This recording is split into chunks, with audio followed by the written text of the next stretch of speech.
1995 में सर्जिकलिस्ट आई करके हम 16 सिर काट के ले आए थे पाकिस्तान का, लेकिन यूनिट से बाहर बात नहीं होती थी पहले।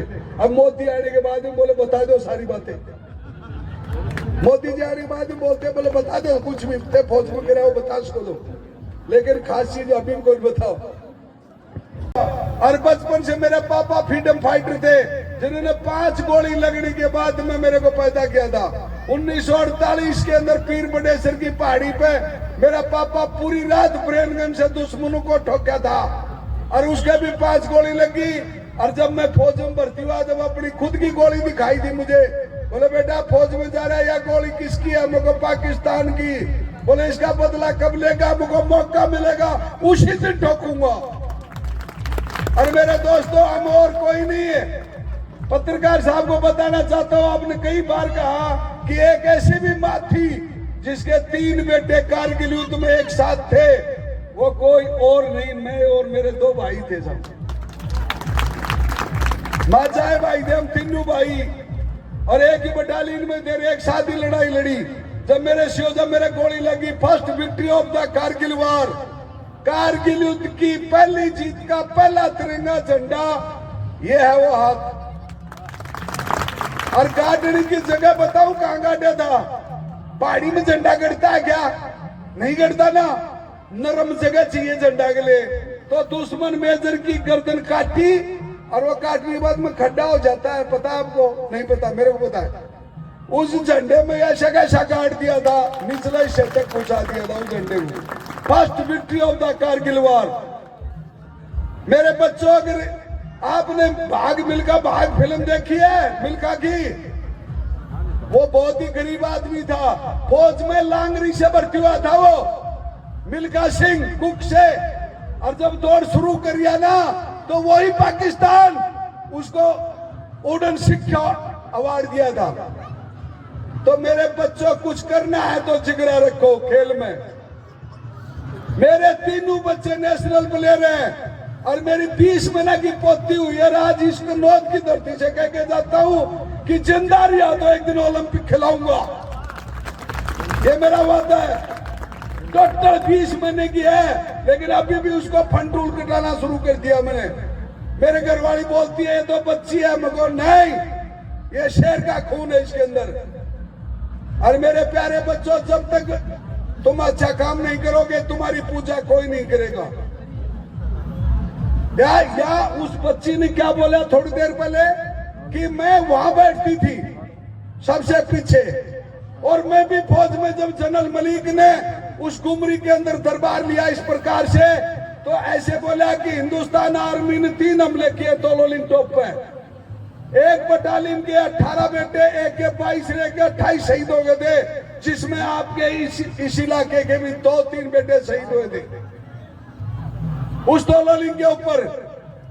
जब जनरल मलिक ने यह कहा था, तिरंगा झंडा पकड़ के ने बोला हिंदुस्तान में कोई कर्णबली है जो इस तिरंगे को तोलोलिंग पे फहरा दे? कोई नहीं बोला। जब सबसे पीछे बैठा था मैं, क्योंकि मैं डाडी एक्शूज पहला कमांडो था भारत का जिसका नाम कोबरा था, जो श्रीलंका में डाडी एक्शूज करा के लाया था मैं, और मेरा कोड नेम भी कोबरा था। और कोबरा का वसूल होता फाइट एंड डेथ, मेरा वसूल था अटैक एंड फिनिश। मैं कभी भी जोश में गोली नहीं मारी। कई उग्रवादी ऐसे बोलता है कोबरा तू चारों तरफ से गिर गया, मैं कहा यार मारो मत, धीरे से ठक गोली मारता है, शूट ट्रांसमिटर उड़ा देता। दुश्मन को ठंडे दिमाग से मारना चाहिए, और वो काम इस बॉडी ने किया। मैं और घमंड मूर्खता का दूसरा नाम है। कितने भी बड़े खिलाड़ी बन जाओ, लेकिन अगर जिस दिन मैं आ गई उस दिन तुम जीरो।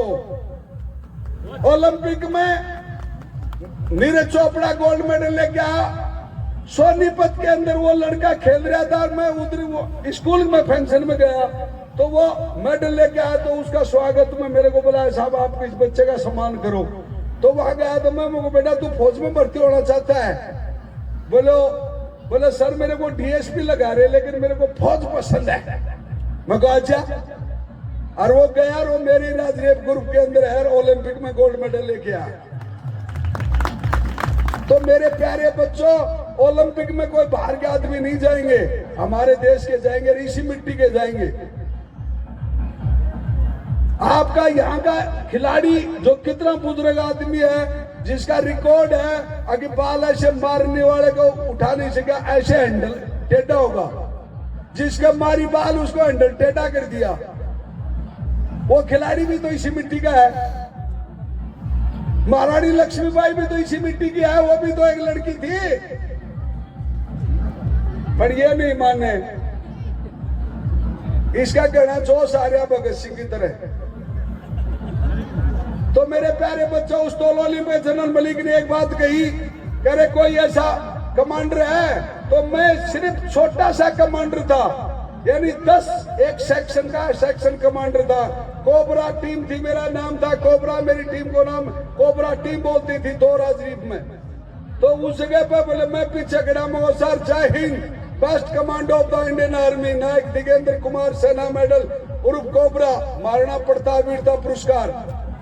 हाँ बोले बेटा तू वही है हजरतबल वाला जो एक गोली से 144 सिलेंडर करे थे? मगर जी सरकार।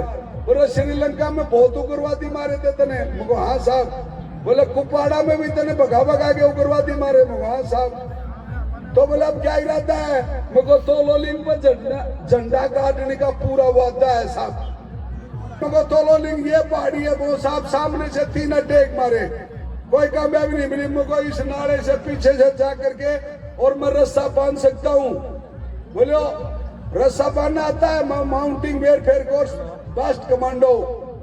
बोला अच्छा? मुझको हाँ। 14 घंटे में रस्सा बांधा और बिफोर्स गन का डायरेक्ट फायर करवाया हुआ मैंने। लोग इनडायरेक्ट फायर करवा रहे थे ऐसे।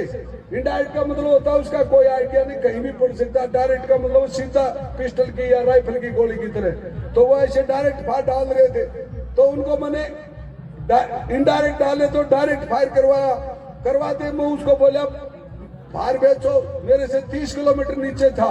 उसको बोला मैं सर मैं कोबरा हूँ, मैं जहाँ फायर मांगा वहां मिलेगा? बोले ओके मिलेगा। तो वो गोली यहाँ फायर, वो गन यहाँ फायर करिए, मैं उनके नीचे से सांप की तरह रेंगता हुआ अंदर जाता हूँ और दुश्मन के बैंकर के अंदर ऐसे मेरे साथी 9 थे जो आगे की तरफ, जो एक साथी यहाँ भिंड मुरैना का भी था जिसको वीर चक्कर मिला मरणोपरांत। सभी का नाम बताऊंगा आज। मेरे साथ में थे मेजर विवेक गुप्ता जिनको मरणोपरांत महावीर चक्कर दिया गया, सुबेदार बाबूलाल बाकर थेबड़ी नागौर जिनको वीर चक्कर दिया मरणोपरांत, सीएचएम यशवीर सिंह मेरठ जिनको मरणोपरांत वीर चक्कर दिया गया, ओलदार सुल्तान सिंह नरवारिया भिंड मुरैना जिनको मरणोपरांत वीर चक्कर दिया गया, और मेरे 3-4 साथी और थे, एक मैं। टोटल 10 कमांडो थे हम, जो पीछे से रस्सा बांध के ऊपर चढ़े। और वहां मेरा मेजर गुप्ता बोलता है कोबरा पता क्या प्लान है? मैं फर्स्ट बैंकर उड़ा दूंगा चाहे मैं उड़ जाऊं खुद। 12 जून की रात और 13 जून की सुबह 4 बजे जो मैंने जय बोली थी ना, वो पूरा विश्व को पता चला था। अमेरिका की सैटेलाइट में मेरी फोटो आई थी, वो दाढ़ी वाली, इसलिए मुझे महावीर चक्कर दिया गया था। नहीं मैं इतना शरीफ था, अफसर को अफसर ही नहीं मानता था। बोले इसको मेडल दे दे, तो बहुत बदमाश है। तो मेरे प्यारे बच्चों, वहां मेजर गुप्ता ये बोलता है कोबरा बोल क्या प्लान है? मैं सर फर्स्ट बैंकर को मैं बर्बाद करूंगा। सुबेदार बाबूलाल बाकर बोलता दूसरे को मैं सीएचएम यशवीर, तीसरा को मैं सुल्तान सिंह नरवारिया बोलता, चौथा मैं गुप्ता। बोले हेलो मैं गुड़ पर निकले आया हूँ। वो नहीं जी आप बैंकर के अंदर ग्रेनेड भरो, 5वां नंबर आपका मुगो साहब। ऐसे करके 10 बैंकरों को उड़ाने की कसम खाई। और 12 जून की रात को 18 हैंड ग्रेनेड, 350 गोली, AK-47 राइफल में, एक पिस्टल, एक कमांडो टाइगर जो इतना बड़ा चक्कू होता है जो साइनाइड में भिगा होता है, आदमी को टच करते ही ना हिंदी बोले ना अंग्रेजी बोले ऊपर ही चला जाता है टच करते ही। और वो सबसे पहले कुत्ते पे यूज करके देखा मैं, एक खाजली कुतिया थी उधर दराज में, वो ऐसे यार इसको टच करके देखा मरेंगे, तो उसको ऐसे टच कर दिया। क्यों? मैं तो शरीफ था ना, तो वो टच करता ही कुत्ता। वो यार ये तो खतरनाक वापिस का है स्क्वाड में, उसको टेप से चिपका मैं कहीं आपने नहीं टच हो जाए ना अपन चले जा। हाँ बहुत खतरनाक था, वो यूज बहुत कम फौजी करते। उसके बाद में मेरे प्यारे बच्चों वहां पर जैसे हम 10 के 10 बंकर उड़ाने कसम खाई। मैंने फर्स्ट बैंकर के अंदर जैसे ही बढ़िया फायर को ऊपर करवाया और दुश्मन के बैंकर में जैसे हाथ डाला तो दुश्मन की बरल मेरे हाथ में आ गई जैसे माइक, और अपनी तरफ पकड़ के जैसे ही खींचा उसने फायर कर दिया। पहले गोली आ लगी और 3 गोली सीने में लग रही है, पूरा सामान फटा पड़ा है। अब तो यार कई सौदा पहन रहे, क्या दिखाऊं कि मान जाओगे? अरे यूट्यूब पर देख लेना, हेलो यूट्यूब पर दिगेंद्र कुमार सर्च करके देना, पूरा का पूरा बुलेट, 3 बुलेट यहाँ लगे हुए, ठीक है। और 2 गोली AK-47 में वो बोले मुझे हे भगवान तेरे मेरा हथियार खोज लिया, और गोली लगता है पता ही अभी तो मरना ही है, चाहे 1 मिनट जियो चाहे 2 मिनट। ग्रेनेड काटी पिन और लीवर को आजाद 1 और 2 और 10 ठोका भीतर, बड़ा हमने फटा पड़े अंदर से अल्लाहू अकबर काफर काटे। मुझको मरिया तो है, चाहे 1 भी मरिया हो भाई।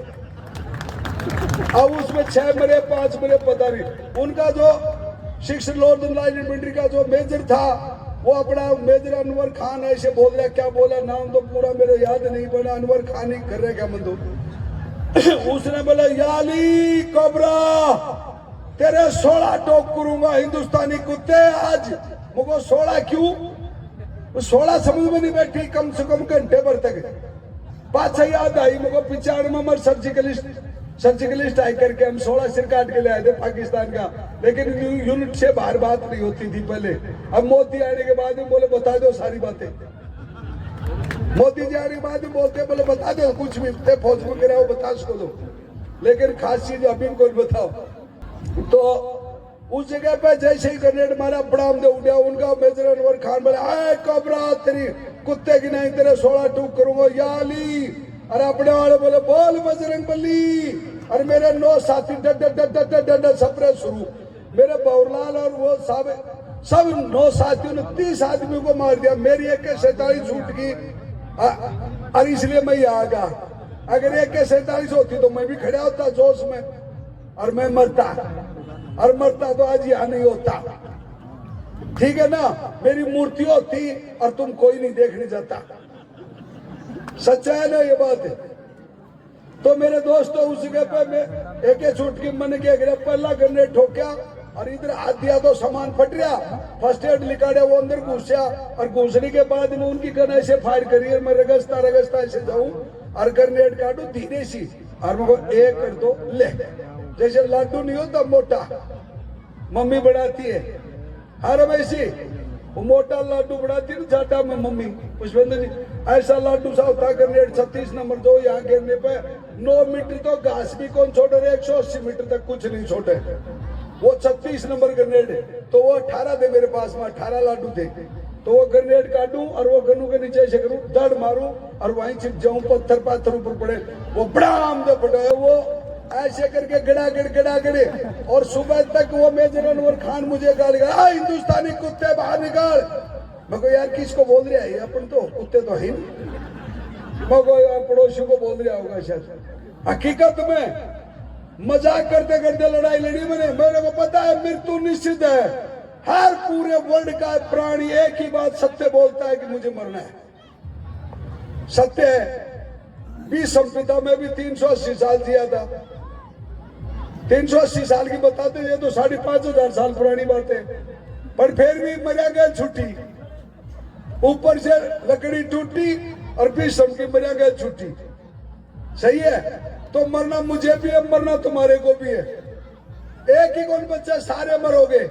पर मेरी कम उम्र है, तुम्हारी ज्यादा है भाई, मेरी तो 45 साल ही है, सिर्फ बच रही है। 55 का होगा, 100 साल जीऊंगा। तो मेरे प्यारे बच्चों उस जगह पे ऐसे करके 11 बैंकर उड़ाने के बाद में वो मेजर अनवर खान मुझे गाली गाड़ा, हिंदुस्तानी कुत्ते बाहर निकाल। मामा को तू 16 टूक की बात करे, इसका मतलब 16 सिर काट के लाए थे 95 में तेरी बटालियन के 6 नॉर्दर्न लाइट इन्फेंट्री के हम, और मैं आज तेरा तू तो 16 करेगा और मैं तेरा 2 ही करूंगा। और पीछे गया और मेरा एक साथी एक बच्चन जिसके नाम LMG ऊपर चढ़ा और उसको मैगजीन चढ़ा हुआ था। मैंने सोचा कि इसमें 30 गोली होंगे और उसमें थी 1 ही गोली। और मैं जैसे मैं मेजर अनवर खान सवाल सुअर के औलाद, हिंदुस्तान का सिपाही पीठ पे गोली नहीं मारता, और मैंने जैसे गोली फायर करी और उसमें एक गोली फायर हुई, उसने 10 पिस्टल काटी, 10 गोली मारी जो मेरे हाथ में लगी या टांग में, ये बेल्ट में यहाँ लगी, बेल्ट में निकल गई और बेल्ट में जहाँ बंद रहेगा ऐसे कैसे 2 जगह चेक करेगा बेल्ट में। और मैंने गोली फायर करी, वो उसकी पिस्टल में लगी, हाथ में लगी, वो भी दोबारा नहीं कर सका। वो उसकी हाइट थोड़ी ज्यादा थी, उसने बोला याली ऐसे ऊपर डाई मारता है अलम जी को छोटे, और उसका टेटुआ पकड़ा इधर ऐसे, टेटुआ ही बोलते हैं ना अपने इस भाषा में, उसका टेटुआ पकड़ते ही गद्दम पट्टी है, बोला हिंदुस्तानी छोड़ दे, मुक्कू बरात मारा छोड़ दू, रिश्तेदारी मारा तो छोड़ दे भाई। उसका टेटुआ पकड़ा, लेकिन भारी पर कम था, वो छुटा लिया, छुटाते ही वो दौड़ा, मगर अब मेजर अनवर खान पीठ दिखा के भाग रहा है, कहा यार मुकाबला कर, एक बाप की औलाद है तो। बोला नहीं, पाकिस्तान में तो कहीं भी होती है, हिंदुस्तान में होती है। अच्छा मगर फिर तो भाग ले भाई, तेरी मर्जी। अब उस पर डाई मारता है, उसको गोड्या तरह ले और उनकी गच गर्दन काटी, और काट के गर्दन और मुंडी को ऐसे करके भारत माता ही बोली ऐसे एक ही टांग से, और वो अमेरिकी सैटेलाइट में मेरी फोटो आ गई, मेरे को चित्र दिखाई दी। और उस टाइम पर बोले मेरा कहीं भी मेडल में नाम नहीं था महावीर चक्र में, लेकिन वो सैटेलाइट की फोटो की वजह से मुझे महावीर चक्र मिल गया। नहीं, मेरा जो शरीफ ने कूट दे मेडल, कोई कौन दे। हाँ, क्योंकि शरीफ का जमाना नहीं है भाई। तो उस जगह पे वो फोटो आई, फिर मैंने देखो, मैं पहली बार फौजी आदमी का दिमाग काम करा, फौजी में दिमाग नहीं होता सर, वैसे में। तो उस दिन मेरा पहली बार दिमाग काम करा कि यार झंडा काटा गाडू का, और मुझको वो दे, वो पड़ा पठान, उसकी डेड बॉडी को खींची, पत्थर के सारे लगाई और ऐसे करके मारी लात, और वो गच्चौते सामान तो बाहर आएगा, कुछ तो नीचे चलागा होगा, कुछ ऊपर आगा होगा, और उसके अंदर वो खून की नती सी बह रही थी ना, उसमें वो राइफल ली और का सड़े ही बैठा दी, और वो भारत माता की जय बोली, फर्स्ट विक्ट्री होगा। मेरे सीओ साहब कर्नल एमपी रविंद्रनाथ आए और उन्होंने आके मेरा सलूट मारा, प्राउड बाई सन, हिंदुस्तान की पहली जीत मुबारक हो मेरे बच्चे, ये टूर राजदीप के नाम लिखी जाएगी, पहली जीत टूर राजदीप। उसके बाद मेरे को उठाया गया, तो मेरे सीओ साहब मेरे भाइयों को बोलता है कि मान सिंह भूप सिंह अपने भाई को उठाओ और नीचे ले जाओ। बोले कौन ले जाओ साहब? बोले आदेश तोड़ रहा है। बोले बिल्कुल तोड़ रहा। बोले क्यों? बोले बदला लेंगे हम, तो हम भाई के साथ नहीं जाएंगे, बदला लेंगे। बोले रहे उस माँ को भी अगर दर्शन कराए तो ऐसे बेटा पैदा करिए। बोले मेरा बाप भाई ने अपना पापा बदला लिया और भाई का बदला हम लेंगे दोनों भाई। और बात 3 पिंपल की लड़ाई लड़ी, उसमें मेरे भाइयों ने तगड़ा काम किया, लेकिन उनके गोली नहीं लगी, वो तो ठोकी ठोकी थी। उसके बाद में श्रीनगर हॉस्पिटल में आया मैं, और आने के बाद में देश का प्रधानमंत्री अटल बिहारी वाजपेयी मुझे 3 थप्पी मार के क्या बोलता है, वारे मेरे कलयुग के कर्ण बली, तने 48 मारे। मगर है? बोले तुझे नहीं पता? वो डॉक्टर साहब खड़े थे, मुझे मैं तो ठोका था, गिनती कौन करा? मगर गिनती करता तो आप भी नंबर 1 में आ जाता। तो मेरे दोस्तों ऐसे करके फिर वहां से मेरे को श्रीनगर हॉस्पिटल से पूना में कोमा में रिया 7 दिन, और उसके बाद मैं अभी तक जिंदा ही हूँ। 7 दिन तो मर गया था। ऊपर गया सर लिस्ट में, वहां स्वर्ग में लिस्ट है एक बड़ी सारी, स्वर्ग द्वार इधर, नरक इधर है। नरक में तो बुढ़ापे भी बड़े, देखो दारू दूर खूब चला है, स्वर्ग में कुछ नहीं है। तो वहां गया तो मैं वो सर सिपाही दिखे अंदर रिपोर्टिंग, सर बोलो लिस्ट में नाम देखा। बोलो लो 70 साल बाद में आना, गो बैक टू इंडिया। फिर हो गया वो सुंदर। तो मेरे प्यारे बच्चों 70 स्वर्ग में तो पक्का हूं मैं, क्योंकि कई जगह मेरे नाम से रोड है, ठीक है, अंदर मार्ग, और उसमें कई बार ऐसे पीटी करने जाता हूँ, देखता हूँ यार आपको ही नाम है। एक स्कूल है गवर्नमेंट स्कूल, ठीक है, अंदर कुमार उच्च माध्यमिक विद्यालय झांझरा, तहसील नीम का थाना, और पहले जिला भी नीम का थाना था, बड़ा जिला खारिज कर दिया उन्हें बजलाल ने। अभी सिक्कर है हमारा, सिक्कर जिला। तो वहाँ मेरे नाम से स्कूल है, गवर्नमेंट स्कूल, कई जगह हॉल है, कई जगह। मद्रास में गए तो वहाँ रेलवे स्टेशन में मेरी फोटो लग रही, मैं नीचे खड़ा नायक दिगेंद्र कुमार में, यार फोटो तो स्वरूप है। तो इससे बड़ी खुशी क्या होती है? एयरपोर्ट, मुंबई एयरपोर्ट पे कुछ डॉक्टरों की टैली जा रही थी तो मेरी यहाँ टोपी देख कर एक लड़की आई, अंकल नमस्ते। मुझको नमस्ते, आपका नाम दिगेंद्र है? मुझको हाँ बेटा। वास्तव में आप दिगेंद्र हो? मुझको दूसरा नाम का पैदा ही नहीं हुआ अभी तक दिगेंद्र। हाँ पैदा तो होगा अब, लेकिन उनके माँ बापों ने कहीं नाम रख लिया हो पता नहीं, लेकिन मेरे से पहले दिगेंद्र कोई नहीं है। ऋग्वेद के 4 अध्याय के पहले समास में है दिग इंद्र, दिशा सूचक सूर्य, 4 दिशाओं में चमकने वाला को नाम दिग इंद्र कहते हैं, दिगेंद्र। अरे मेरे बाप प्रकांड विद्वान थे, उन्होंने ये नाम रखा था। आज आपने मेरी इतनी देर बकवास सुनी, अगर कोई गलती होगी हो ना तो अपनी जेब में डाल ले जाना, मेरे बाप मत डालना। क्यों? और अब बात आई जैसे मैंने बोली थी ना वैसे बोलना। आज से 25 साल पहले तोलोली को मैंने जय बोली वैसे बोलना। वैसे मैं कराटे ब्लैक बेल्ट आदमी को ऐसे मारता था ना तो आंगली अंदर ही रहती थी। कैसे बताऊं आपको? अब देख ध्यान से सुनो, ऐसे करके ऐसे मारता था, पचीड़ उठता था अंदर। तो भाई मेहनत करने से सब कुछ मिलता है, बगैर मेहनत के तो जूता और गाड़ी मिलती है, और वो कितनी भी स्पीड से ले सकते हो माँ बाप का ना। बदुआ ले लो, रास्ते चलते हुए ले लो, लेकिन आशीर्वाद और शाबाशी के लिए जिगरा चाहिए, जिगरा। बोलो जिगरा लेके बढ़ोगे खिलाड़ी। अगली बार आऊं तो इंडिया में मेडल चाहिए। बोलो कितने बच्चे ऐसे हैं जो वो इंडिया में मैं मेडल लेके आऊंगा? हाथ खड़ा करो। है? अरे देख ही ले लो यारो मेडल। चलो शाबाश मेरे बच्चों।